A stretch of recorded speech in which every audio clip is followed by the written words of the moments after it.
तो रेरा ने बायर को भी कुछ राइट्स दिए हैं और डेवलपर को भी कुछ राइट्स दिए हैं, ठीक है, और बायर की कुछ रिस्पॉन्सिबिलिटी जो वैसे डेवलपर की भी कुछ रिस्पॉन्सिबिलिटीज है।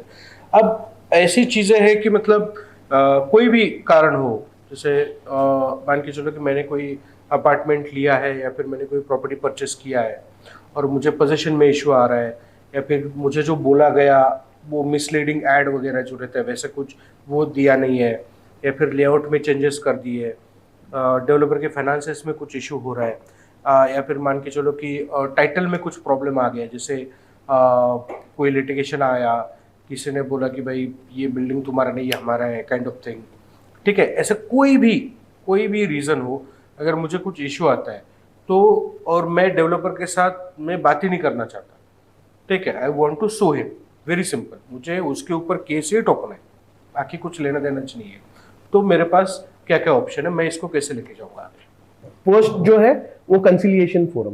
ओके, कंसिलिएशन फोरम में it is an optional remedy और it is an optional forum which you can approach. For example, अगर आपने जैसे बोला आपने कुछ फ्लैट लिया है और उसमें कुछ डिस्प्यूट आ गया, you are not in talking terms with the promoter, now what you can do, you can just, because the project has to be registered, that is a basic for anything, अगर project registered नहीं है that's a different loop altogether। हम लोग मान के चलते कि ये प्रोजेक्ट रजिस्टर्ड है रेरा के साथ, और अभी कुछ ऐसा डिस्प्यूट हो गया जिसमें you are absolutely tried all your best and there is no remedies coming out और देयर इज नो सॉल्यूशन, तो अभी हम लोग क्या कर सकते हैं, you as a buyer you can approach this conciliation forum, right. Conciliation forum में पहला चीज हमको समझना है, इट्स एन ऑप्शनल थिंग, तो promoter has a choice whether he want to come to conciliation or not to come for conciliation. इसमें हम लोग क्या करते हैं कि हम लोग एक रिक्वेस्ट डालते हैं कंसिलिएशन फोरम में, उसका वेबसाइट है, 100% everything what ever dispute redressal जितने भी है वो कंप्लीटली अभी ऑनलाइन हो गया है, तो आपको किधर भी जाना नहीं है।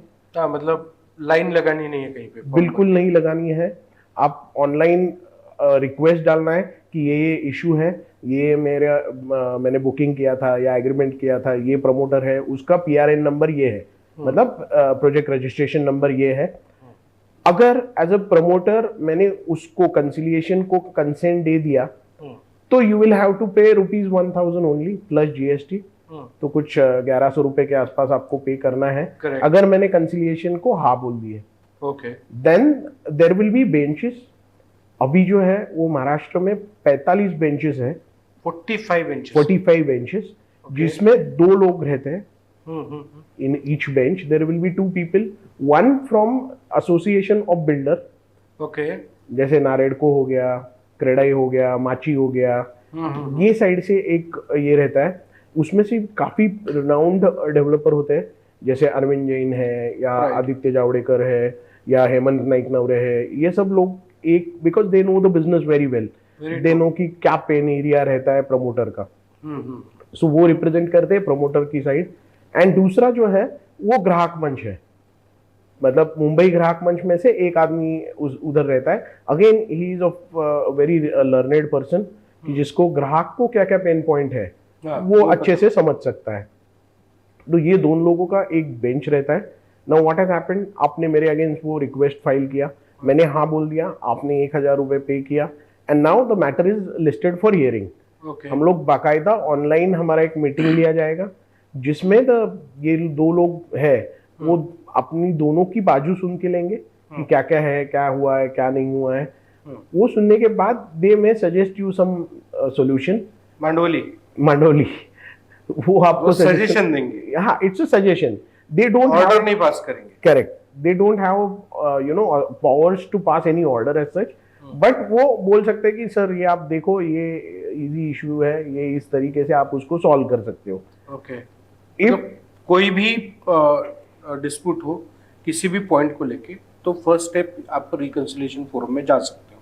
That is optional, that is optional, yes. अगर आपको बहुत ज्यादा खर्चा नहीं करना है, टाइम वेस्ट नहीं करना है, या फिर बोल सकते हो कि लॉयर के पीछे नहीं भागना है, डॉक्यूमेंट रेडी करो, ये करो वो करो, ये नहीं करना है, तो मांडवली कर सकते हो। Yes and I won't say that कि लॉयर के पीछे वो तो किसी भी इसमें आप है ना, ये क्वासी जुडिशियल बॉडीज है तो आपको लॉयर अपॉइंट करना ये जरूरी नहीं है। आप आपका केस खुद मतलब लड़ सकते हो, आप जो भी है वो पॉइंट्स रख सकते हो।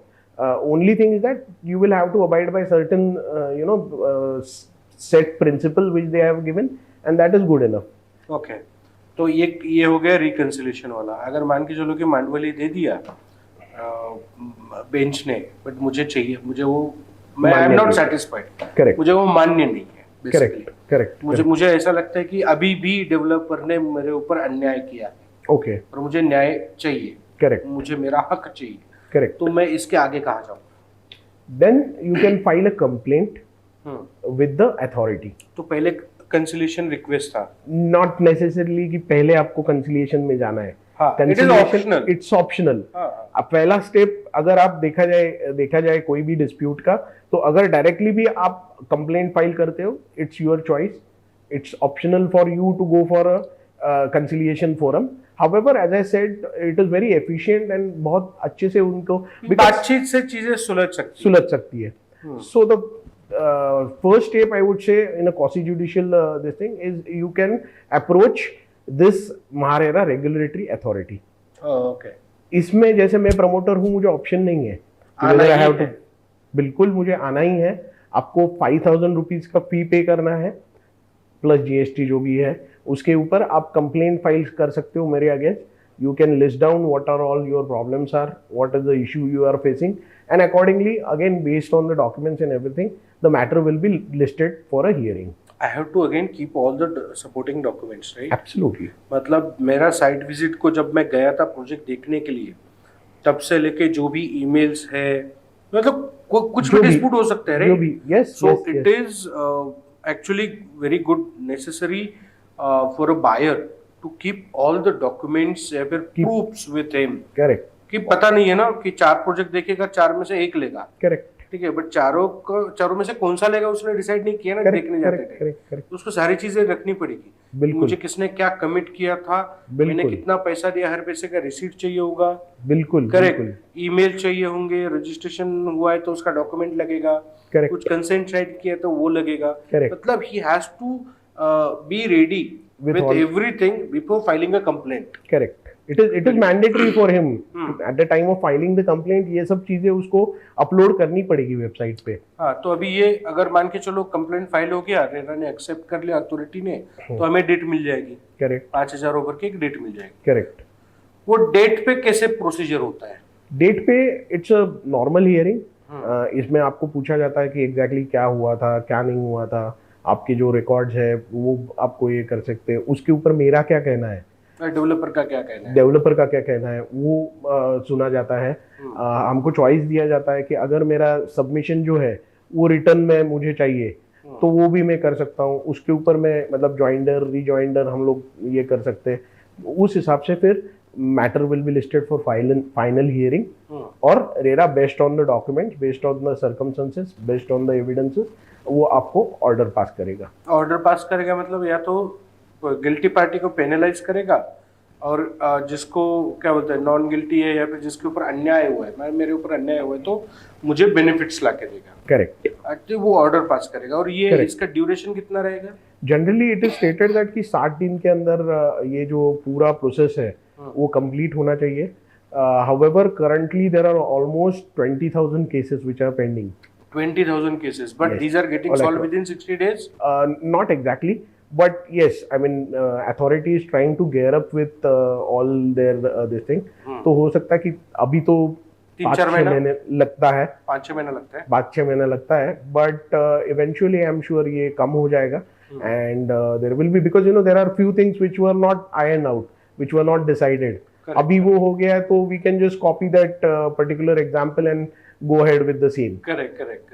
So उसमें अभी टाइम थोड़ा कम लगेगा going forward, but तो इसमें ऐसा है कि 5-6 महीना अभी जो लग रहा है, ठीक है, इसमें तो मल्टीपल हियरिंग्स या फिर मल्टीपल डेट्स मिल सकते हैं आपको। मैक्सिमम जो हियरिंग है वो 3 हियरिंग में वो क्लोज होता है मैटर, बिकॉज फर्स्ट इसमें आप दोनों की बाजू, इसमें एक चीज नोट करना बहुत इंपॉर्टेंट है, the authority will give opportunity of being heard to both the parties.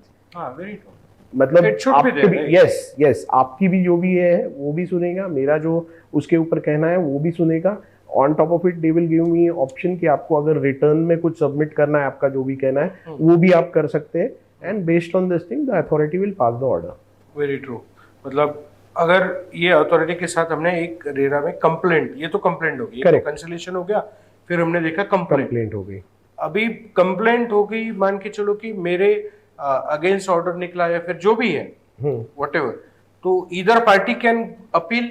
Yes, both the parties has मतलब राइट। यहाँ पे अगर मेरे साइड से या बोलते हैं क्या क्या बोलते हैं, मेरे साइड से अगर वर्डिक्ट आया है, करेक्ट, ठीक है, हाँ, अथॉरिटीज का, और डेवलपर फील्स लाइक कि भाई मुझ पे अन्याय हुआ, करेक्ट, ठीक है, तो Correct. क्या है, डेवलपर भी अपील कर सकता है। बिल्कुल कर सकता है, he can go to appellate tribunal. इसमें एक चीज मतलब ध्यान में रखना जरूरी है, द अपीलिएट ट्राइब्यूनल में make it compulsory for a developer और whom against whom the order has been pass, कि उसमें अगर कुछ मॉनेटरी चीजें बोली गई है तो उसके 30% से 100% तक वो अपीलिएट ट्राइब्यूनल कंपलसरी कर सकता है वो पार्टी को डिपॉजिट करने के लिए।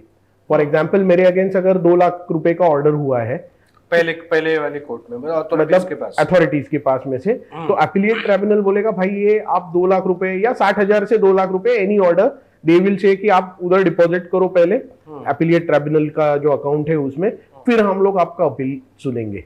हाँ, मतलब ऐसा नहीं कि भाई सिर्फ तुम्हें लग रहा है कि मुझ पे अन्याय हुआ है, करेक्ट, और मुझे टाइम बर्बादी करनी है, मुझे पेमेंट देना है, बट चलो ठीक है 1 साल और चला जाएगा इसमें, करेक्ट, ये 6 महीना और टाइम मिल जाएगा मुझे, करेक्ट, करेक्ट, इसके लिए नहीं कर सकते तुम, इसके लिए नहीं कर अरे सकते, मतलब क्या बोलते हैं, योर ऑनर का वक्त जाया नहीं कर सकते, करेक्ट, कोर्ट का वक्त नहीं जाया कर सकते, Correct, तुम correct. पहले पैसा भरो, Right. फिर हम तुम्हारी बात सुनेंगे, ऐसा वाला है। Right. और this applies for the buyer as well. Buyer also, अगर बायर के अगेंस्ट ये हुआ है तो उसको सिर्फ 5,000 रुपए भरना है, बिकॉज ऑर्डर उसके अगेंस्ट हुआ नहीं है पेमेंट करने का, या अगर इन दैट केस उसको लगता है तो 5,000 रुपए भरना है, and appeal period is again 60 days, मतलब जिस दिन से आपकी ऑर्डर हुई है उसके 60 दिन के अंदर आपको अपील करना है।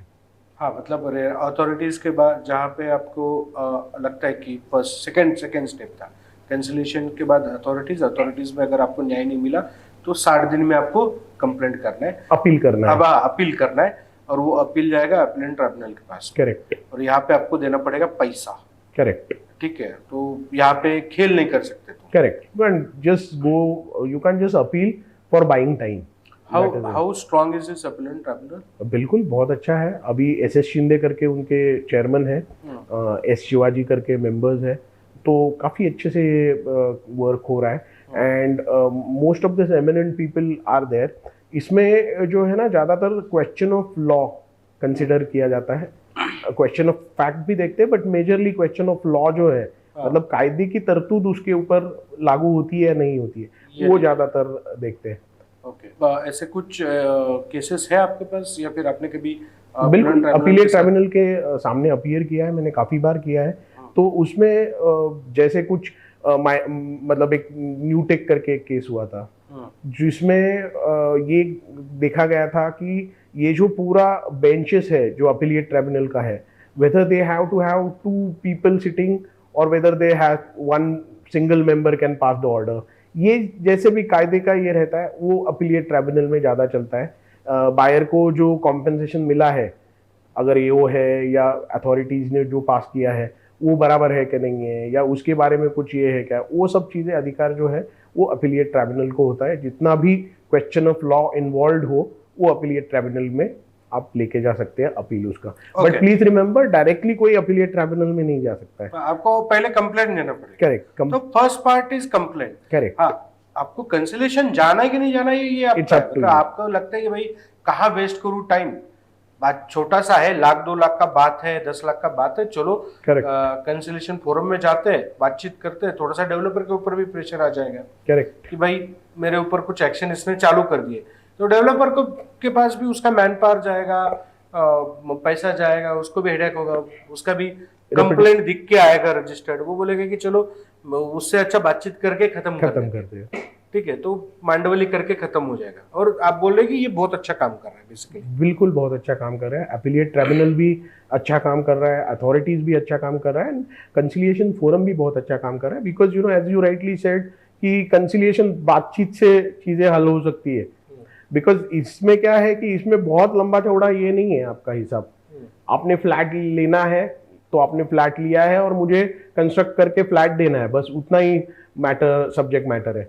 तो उसमें बहुत ज्यादा लीगैलिटी या कुछ इन्वॉल्व नहीं होता है। Correct. तो it is very easy for you to really go through a conciliation और at the max through authority. उसमें ही आपका मोस्ट ऑफ द टाइम आपका काम ये हो जो समाधान हो जाएगा। अरे ठीक है, अभी मान के चलो अपीलेंट ट्राइब्यूनल के पास भी मुझे न्याय नहीं मिला तो क्या? उसके बाद में भी अगर आपको लगता है कि you know there are some question of law which need to be sorted out, then you will have to approach high court. Okay, again high court is ये अगेन तो इट हैज सिविल सूट हो गए फिर। बिल्कुल high court में। Civil आपका matter हो गया। इसमें आपको सिविल सूट मतलब यही अपील का उसमें अपील करना है। हाँ, जो वही। अपीलिएट ट्रिब्यूनल ने दिया है, जो ऑर्डर पास किया है अपीलिएट ट्रिब्यूनल को, उसको ही आप अपील कर सकते हो विद द हाई कोर्ट। तो हाई कोर्ट में again it's a question of fact, इतना ज्यादा नहीं कंसिडर होगा। क्वेश्चन ऑफ लॉ में कुछ अगर ये है तो ज्यादातर वो कंसिडर करेंगे। हाँ, मतलब अपीलेंट ट्राइब्यूनल तक 6 महीने में चीजें सॉर्ट होती है, 5-6 महीने में, जैसे आपने बोला। करेक्ट। बट हाई कोर्ट जाएंगे तो कोई तारीख पे तारीख है फिर? Not exactly. अभी high court and everything also are working very efficiently, so I won't say that कि बहुत ज्यादा डिले होता है। But again as I said, you know subject matter बहुत छोटा होता है। आपका एक फ्लैट लेना और देना इतना ही एक ट्रांजैक्शन है, इसमें मल्टीपल पार्टीज इन्वॉल्व नहीं होते। So chances are very less unless you have something. जैसे एल&टी के इसमें एक केस हुआ था, उनका सेम ये मतलब जो है वो हाई कोर्ट में गए थे स्टेटिंग द सेम थिंग कि ये बायर को इंटरेस्ट देना चाहिए नहीं देना चाहिए। या नीलकमल रियल्टर ये था, उसमें हम लोगों ने देखा कि वो पूरा act whether it is you know constitutional है या नहीं है, ये सब चीज़ें ज़्यादातर हाई कोर्ट में चलती है, जो कि most of the time it's more towards a question of law, not with the question of fact.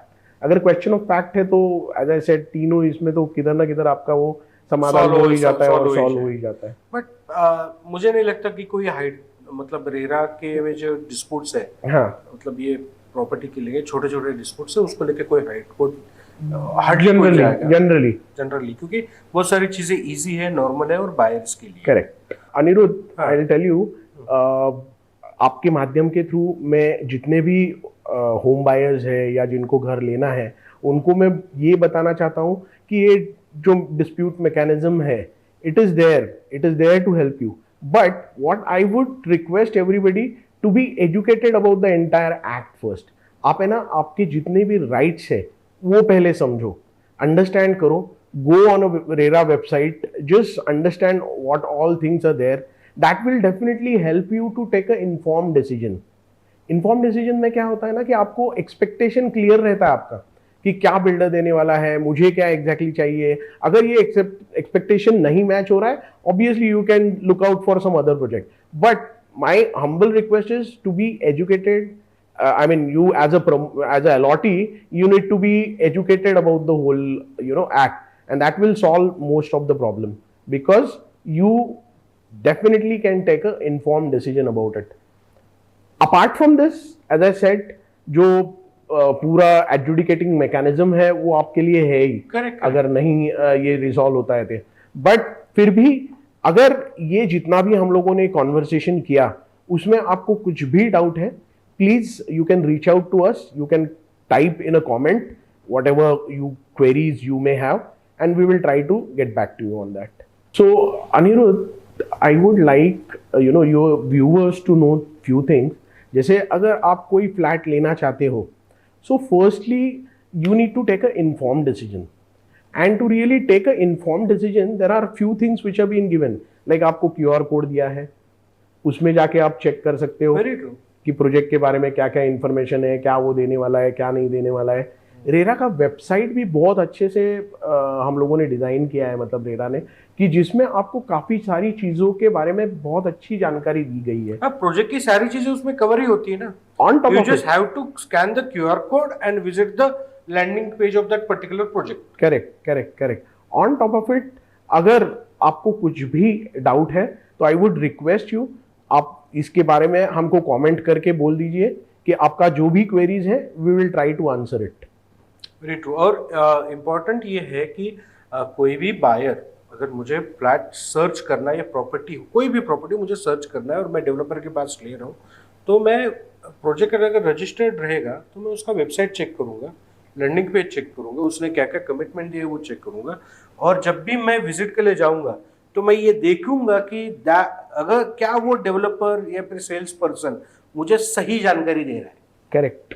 जो रेरा में बताया वही बता रहा है कि कुछ मनगढ़ंत बता रहा है। करेक्ट, ये भी देखना पड़ेगा। that will make your entire home buying experience as very smooth and you will not have, there will not be any expectation mismatch. और एक चीज है कि ये तो करना ही है, that will actually keep you from the disputing thing. आपका एक्सपीरियंस भी डेवलप, मतलब बाइंग एक्सपीरियंस भी अच्छा रहेगा। आपको प्रॉपर्टी लेना है, आपको इन्वेस्टमेंट करना है, आपको खुद के रहने के लिए, तो वो शांति से हो जाएगा। मतलब कोई डिस्प्यूट की बात नहीं है अगर आपने प्रिकॉशन लिया तो। दूसरा एक चीज मैं ऐड करना चाहता हूँ कि कोई भी डॉक्यूमेंट आप साइन करते हो तो उसको पढ़िए। बिल्कुल ठीक है। आपको अगर ड्राफ्ट में कुछ समझ में नहीं आ रहा है, you want our help to understand the draft, ठीक है, आप हमें कमेंट करके बताइए, sir will definitely get back to you. ठीक है। दूसरा चीज इंपॉर्टेंट है, कोई भी कंसेंट साइन मत करिए। बहुत बार क्या हो रहा है पता है, now what is happening, I tell you, कि डेवलपर लोग कंसेंट एग्रीमेंट के साथ ही करवा के ले रहे हैं। नहीं, अभी प्लीज अंडरस्टैंड और प्लीज नोट दैट कोई भी प्रमोटर अगर ब्लैंकेट कंसेंट ले रहा है, मतलब एक जनरल कंसेंट जो कि सभी इसमें यूज कर रहा है, तो वैसा भी नहीं है। RERA has made it very clear कि हर एक चीज के लिए, जैसे सेक्शन 6 के अंदर आपको एक्सटेंशन के लिए कंसेंट चाहिए, उसका फॉर्मेट अलग है। सेक्शन 14 के अंदर आपको अगर कुछ लेआउट में चेंजेस चाहिए तो उसका फॉर्मेट अलग है। सेक्शन 15 के अंदर अगर ये प्रमोटर कोई थर्ड पार्टी इंटरेस्ट क्रिएट करना चाहता है ये प्रोजेक्ट में, उसका कंसेंट अलग है। तो there is no blanket consent. Blanket consent नहीं है, बट फिर भी it is good, it is always good to take a precaution. Precaution is better than cure बोला जाता है। Definitely. तो आप ड्राफ्ट पढ़िए, कोई कंसेंट साइन मत करिए। कंसेंट समझ में नहीं आ रहा है, हमें बताइए ना कमेंट करके, हम है ना हेल्प करने के लिए आपकी। ओके, तो मकरन सर आप मुझे बताइए, अब हमने अभी तक प्रमोटर्स के बारे में क्या क्या रूल्स है, रेगुलेशन है, रिस्पॉन्सिबिलिटीज है वो देखी, अलॉटी या फिर हम लोग बायर बोलते हैं, तो बायर के लिए क्या क्या है, उनके राइट्स क्या है, उनकी रिस्पॉन्सिबिलिटीज क्या है देखिए। बट इसमें तो 3 स्टेक होल्डर होते हैं, एक अलॉटी या बायर, एक प्रमोटर या डेवलपर होता है, और एक एजेंट होता है जिसे हम चैनल पार्टनर बोल सकते हैं, ब्रोकर बोल सकते हैं, कंसल्टेंट बोल सकते हैं। तो उनके लिए रेरा में क्या प्रावधान है? Yeah, it's a very important and very relevant question, I would say. Section 9 और सेक्शन 10 में इसके बारे में बहुत डिटेल बातचीत की गई है और उनके रोल्स एंड रिस्पॉन्सिबिलिटी क्या होनी चाहिए, ये स्पेसिफिकली सेक्शन 10 में बताया गया है। सेक्शन 9 में एक बहुत इंपॉर्टेंट चीज़ उनके लिए बोली गई है कि आप अगर रियल एस्टेट एजेंट बनना चाहते हो तो आपको 2 चीज़ें होना अनिवार्य है। एक, आपका खुद का रजिस्ट्रेशन होना चाहिए। तो ये रजिस्ट्रेशन करने के लिए आपको अथॉरिटी के पास एप्लीकेशन करना पड़ेगा। उन्होंने जितने भी डॉक्यूमेंट्स वगैरह मांगे वो फुलफिल करने पड़ेंगे and you will get the registration certificate to do the business all across Maharashtra. Okay, so this certificate will be applicable for Maharashtra. That is point number 1। And second foremost important thing, अगर आप primary market में काम करना चाहते हैं तो आप सिर्फ जो प्रोजेक्ट अथॉरिटी के साथ रजिस्टर है उसमें ही डील कर सकते हैं। So if the project is not registered with the authority, you cannot deal with it. It does not mean कि resale is not covered in in the RERA. Neither leave and license agreement भी इसमें cover नहीं है। But आप नया project में deal करना चाहते हैं, अगर वो प्रोजेक्ट रजिस्टर नहीं है, that itself is very cognizable offense, wherein the authority has power to levy the penalties up to 10% of the cost of the project. Oh, okay. If the project is not registered. If the project is not registered. So you as a real estate agent, foremost important thing, आप आपका खुद का registration certificate निकालिए और सिर्फ उसी project में deal कीजिए जो रेरा के साथ रजिस्टर्ड हुए हैं। सो ये चीज हो गई नंबर 1। नंबर 2, जो कमिटमेंट आपको बायर को जो कमिटमेंट दे रहे हो वो भी आपको बहुत तोल माप के देना है। because it should not be basically misrepresentation, or it should not be any fake or bogus information. हाँ मतलब हवा में बात नहीं कर सकते। Correct. हाँ Correct. On top of it, मतलब अभी RERA has issued an order 41, जिसके तहत it will be mandatory, or it is rather mandatory for every real estate agent, firstly, to go and undergo a training of 20 hours. Training. Yes. Okay It is organized by MahaRERA. They have given 4 institute the authority to conduct this training. Okay इसका fees 5,000 रुपए plus GST होगा। ये 20 घंटे का training होगा, जो कि every real estate agent has to undergo this training. There will be an exam also, which he need to appear. उसमें 50 MCQs होंगे, मतलब मल्टी चॉइस क्वेश्चन। ओके ये IBPS करके एक इंस्टीट्यूट है जो कंडक्ट कर रहा है ये एग्जाम, तो आपको फिजिकली उधर जाना पड़ेगा एग्जाम सेंटर के ऊपर। ओके उसमें एग्जाम पेपर, मतलब प्रॉपरली एग्जाम पेपर रहेगा, जिसमें 50 आपके सवाल रहेंगे। You will have to at least solve 20 questions correctly, which will give you 40 marks. So it is mandatory now for every real estate agent. But why exam for the real estate agents? This is something new, क्योंकि मुझे नहीं लगता कि कोई real estate agent का कोई qualification कोई देखता है या फिर कुछ करता है, ऐसा कुछ अभी तक तो नहीं हुआ है। बट ऑल्दो इन UAE और Dubai there is they issue the license for the registered brokers, but उनके पास भी कुछ एग्जाम्स है, ट्रेनिंग से लेने पड़ते हैं। Correct. बट यहाँ पे क्यों जरूरत पड़ी है इसकी? See, that is the very important reason, you know, कि हम लोग as a RERA, MahaRERA especially, मानते हैं कि there are 3 people who are involved: real estate promoter, allottee, and agent. So if you want to start educating the entire, because see, the most of this real estate market is driven by the real estate agent. Very true. 90%, 99% time, if some home buyer is seeking the home या फिर कोई भी property, तो सबसे first contact हो जाता है real estate agent से, and very rightly so, because we assume that real estate agent bring lot of value on board. जैसे उनको वो बारे में बिल्कुल वो एरिया के बारे में पता रहता है, प्रोजेक्ट के बारे में उनको डिटेल जानकारी रहती है। So all this things will give a buyer a kind of relief कि हाँ, मैं रियल एस्टेट एजेंट के थ्रू जा रहा हूँ, तो मेरे जो ट्रांजैक्शन है मेरा वो स्मूथ हो जाएगा, and it will be efficient and transparent. somebody at least he can held accountable Correct. for that as well. Correct. So that is the exact reason we want to educate, like MahaRERA want to educate the real estate agent, so that जो मतलब service provider है वो एक bonafide service provider की तरफ आगे आए।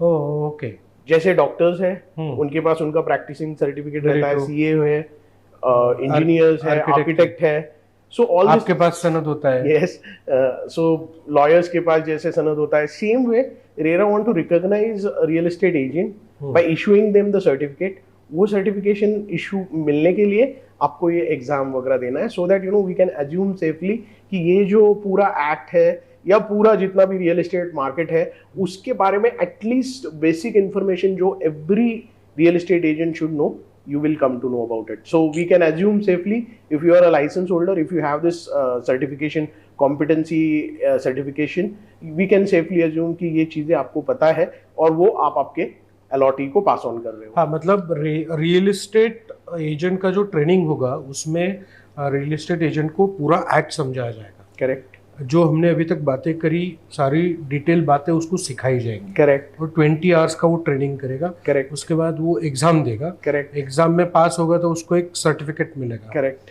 और वो सर्टिफिकेट जिसके पास है, it is kind of considered as a license, you can say. Correct. तो बायर्स ने भी ये ध्यान में रखना चाहिए कि किसी भी चैनल पार्टनर से आप बात कर रहे हो, किसी भी एजेंट से, ब्रोकर से, किसी से भी आप बात कर रहे हो, कंसल्टेंट से, तो उसके पास ये सर्टिफिकेट है क्या, रेरा ने इशू किया हुआ, या फिर उसने ये ट्रेनिंग अटेंड किया है क्या, ये देखना बहुत इंपॉर्टेंट है, क्योंकि वही बंदा है जो आपको सही तरीके से गाइड करेगा, जो आपके इंटरेस्ट को प्रोटेक्ट भी कर सकता है आगे जाके, क्योंकि he knows the law. Now RERA is not able to educate entire buyers. 20 घंटा हर किसी को, भाई मुझे प्रॉपर्टी खरीदना है और 20 घंटा आके बैठो, it is simply not possible. It is a good initiative actually. MahaRERA changes लेके आ रहा है बिल्कुल। मार्केट में। और अगर हम ये बात बोल सकते हैं कि अगर एजेंट एजुकेटेड है, जो सबसे ज्यादा मार्केट को ड्राइव करता है, करेक्ट। हाँ, वही एजुकेटेड है, तो फिर डेवलपर को भी ये थोड़ा सा कंट्रोल में रख सकता है। करेक्ट। और बायर, रेरा जैसे हम बात करते हैं कि RERA is for the buyers, तो बायर के लिए बहुत बड़ी सहूलियत हो जाएगी, क्योंकि definitely he is going to deal with somebody else, someone who is actually RERA certified. correct. It is good, That really is, really good. that is the whole idea behind getting all, and not only that, they have made it compulsory for people who are working for a developer also, pre-sales ho ya sales ho, anybody who is interacting with LOT should know these basic things, you know. हाँ, तो ये तो ऐसा हो गया कि जैसे हम ये बात बोल सकते हैं कि यूरोपियन कंट्रीज में अगर देखेंगे या फिर यूएस वगैरह में, तो लाइसेंस मिलता है आपको, करेक्ट। ठीक है, तो कंसल्टेंसी का लाइसेंस मिलता है रियल एस्टेट में ब्रोकिंग करने के लिए, और वही लोग रियल एस्टेट बेच सकते हैं। Very true. तो ये कुछ अच्छी चीज लेके आया, गोइंग मतलब ये फॉरवर्ड, मतलब मार्केट पूरा ऑर्गेनाइज हो रहा है, नॉट ओनली प्रमोटर्स, एजेंट्स भी इसके थ्रू ऑर्गेनाइज हो जाएंगे। Yes, very nice, very nice, very true. So that is the reason why we have actually done this examination and पूरा ये जो process setup किया है, and going forward we will definitely see आज के date में if you ask me a single problem or the major problem what the real estate agent is facing, it's basically he's not getting a recognition firstly, and he's not majority of time उनको उनके जो bill है, invoices है, वो promoter के हाथ में रहता है, and then he can't enforce that thing. But जैसे ही रेरा अगर आ गया, going forward may be in 2 years 3 years 5 years down the line, ये हो जाएगा कि एवरी अलॉटी और home purchaser, prospective purchaser, he will be tagged with a broker. Okay. अगर ऐसा हो गया इन सम वे, देन आपका बिल्कुल जो प्रॉब्लम्स है वो कंप्लीटली क्लियर हो जाएंगे। You know who is your agent, you will have to go through anywhere you go, you will have to take him along. सो ये जो बाईपासिंग है या बाकी सब चीजें हैं वो काफी हद तक कम हो जाएंगी, and the market will be more regulated. एक फॉर्म 6 करके कुछ है जो रियल एस्टेट एजेंट को फिल करना होता है। Yes, that is actually order 43 के तहत now it has been made compulsory for every real estate agent who is registered under MahaRERA to give half yearly update about what he has done in this 6 month. Okay. So ये सब चीजें form 6 में है, जिसमें 2 table होंगे। Table ए में जितने project में आप डील कर रहे हो उनका डिटेल डालना है, एंड टेबल बी में आपको जिस प्रोजेक्ट में आपने एक्चुअल में ट्रांजैक्शन किए हैं और जो ट्रांजैक्शन आपके थ्रू कंक्लूड हुए है उसकी सारी डिटेल डालनी पड़ेंगी। Okay. There is a section table C also which is only applicable in case if your business is more than 20 lakh per annum. Okay. So it is again initiative taken by MahaRERA, जिससे काफी हद तक ये भी हो जाएगा कि promoter will also recognise that this broker has actually or this agent has actually this will help buyers as well ना, क्योंकि प्रमोटर जो डेटा देंगे रेरा को कि भाई मेरे इतने ट्रांजैक्शन ये ब्रोकर के साथ हुए, करेक्ट, उतना ही एक्सेस है अभी इंफॉर्मेशन को, एक्सेस जो रेरा का है करेक्ट, वो उतना ही है। मान के चले कि किसी ने ब्रोकर के थ्रू या एजेंट के थ्रू बुकिंग किया है, तो डेवलपर को उस डेवलपर के प्रोजेक्ट के प्रॉपर्टी के सारी डिटेल ये हर 6 महीने में डालेगा, रेरा को देगा, ठीक है, जो कि इंफॉर्मेशन रेरा के पास नहीं है। अब किसी बायर को प्रॉब्लम आ रहा है तो वो इंफॉर्मेशन भी रेरा के पास होगी।